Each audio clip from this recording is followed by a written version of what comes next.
আসসালামু আলাইকুম ভিউয়ার্স, কেমন আছো তোমরা সবাই? আশা করি খুব ভালো আছো। আলহামদুলিল্লাহ আমিও খুব ভালো আছি।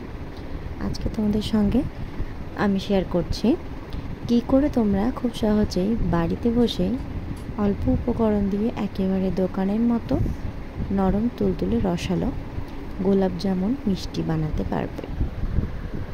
এই গোলাপ জামুন বানানোর উপকরণ কিন্তু খুব কম এবং খরচও কিন্তু অল্প। এর মধ্যে কিন্তু সবটা রেডি হয়ে যাবে। এর জন্য প্রথমে এখানে কয়েকটা স্লাইস পাউরুটি লাগবে। পাউরুটিগুলো আমি একটা প্লেটের উপরে নিয়ে নিয়েছি। এরপর এই সাইড থেকে ব্রাউন কালারগুলো কেটে বাদ দিয়ে দিতে হবে। আজকে আমার কাজে সাহায্য করেছে আমার হাজব্যান্ড, ওকে অনেক অনেক থ্যাংক ইউ। এই যে ব্রাউন কালারগুলো সাইড থেকে কেটে নেওয়ার পরে আমি এখানে চলে এসেছি দুধটা জাল করতে। আমি একটা ছোট হাঁড়িতে অল্প একটু পরিমাণে দুধ বসিয়েছি। এখানে তোমরা লিকুইড কিংবা গুঁড়ো দুধ সবটাই ব্যবহার করতে পারবে। গুঁড়ো দুধের মধ্যেও কিন্তু লিকুইড দুধটা দিলে সব থেকে ভালো হবে। দুধটাকে বেশ ঘন করে জাল করতে হবে। আর ফ্লেভারের জন্য একটু এলাচ ও লবঙ্গ দিয়েছি। আর এখানে একটু চিনি আমি অ্যাড করে দিচ্ছি হালকা পরিমাণে।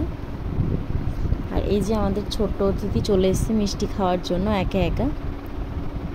এর মধ্যে দেখো আলাদা একটা কড়াইতে কিন্তু একটু চিনি আমি দিয়ে দিয়েছি আর হালকা করে পানি দিচ্ছে একটা সিরাম বানানোর জন্য। চিনি সিরামটা বানানোর জন্য কিন্তু একটু বেশি পরিমাণে চিনি লাগবে। আর যদি তোমরা চাও এখানে পর্যাপ্ত পরিমাণে কালার ফুড অ্যাড করতে পারো। আমি এখানে অরেঞ্জ কালার ফুড অ্যাড করেছি, তোমরা চাইলে এটাকে স্কিপ করতে পারো। ফুড কালার ছাড়াও কিন্তু মিষ্টিটা সুন্দর হবে, সেই বিষয়ে নিশ্চিন্ত। আমার এখানে মিষ্টির রসটা বানানো হয়ে গেছে। এদিকে দেখো পাউরুটিগুলোকে একটু হাতের সাহায্যে টুকরো টুকরো করে নিচ্ছি। এভাবে করলে কি পাউরুটিগুলোকে কিন্তু ময়ান দেওয়ার সময় খুব সুবিধা হয়। পাউরুটিগুলো টুকরো করে নেওয়ার পরে আমি দুধটা ঠান্ডা করে নিয়েছিলাম। এবারে অল্প অল্প করে আমি দুধ দিয়ে নিচ্ছি। পরিমাণ মতো আন্দাজ করে দুধটা দিয়ে ভালো করে পাউরুটিটাকে কিন্তু মাখতে হবে। এটা অনেকটা সময় ধরে মাখতে হবে। যতটা সময় ধরে মাখা হবে মিষ্টিগুলো কিন্তু ততটাই ফুলবে।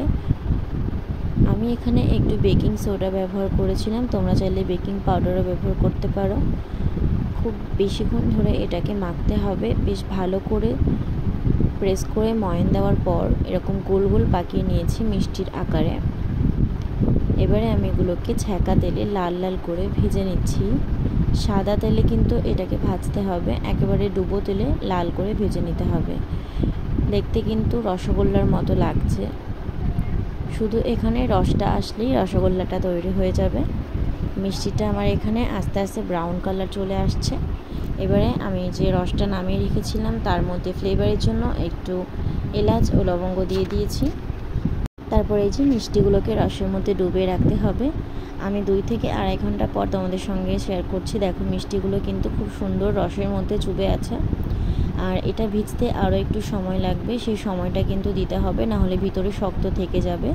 আমি জাস্ট তোমাদের সঙ্গে এটা শেয়ার করে দেখিয়ে দিলাম যে মিষ্টিগুলো কিন্তু একেবারে দোকানের মধ্যে হয়েছে, যেরকম দেখতে হয়েছে। আর খেতেও কিন্তু একেবারে দোকানের কিনে আনা গোলাপ জামুনের মতনই হয়েছিল।